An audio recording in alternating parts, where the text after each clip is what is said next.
Hello everyone, today I'm going to show you how to set up your Coinbase wallet. Make sure to watch the video until the end, not to miss any important details. Like and subscribe. So you're going to install the Coinbase Wallet app, and then from here you're going to click on create new wallet once you open it.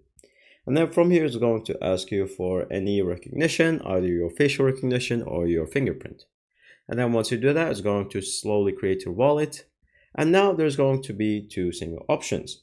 Either it's going to directly connect with your Coinbase app, which is going to be the normal one right here, or you're going to create a brand new one from scratch, depending if you have downloaded the Coinbase app before or not.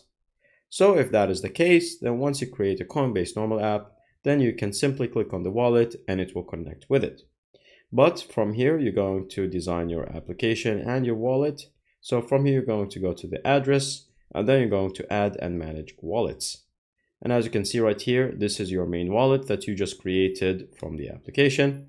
And also you can import a wallet if you have made one in the past, or simply create a new wallet under the same account.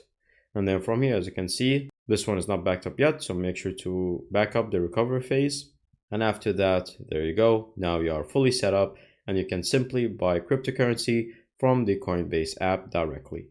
And that's pretty much it. Thank you guys for watching. See you next time. Bye-bye.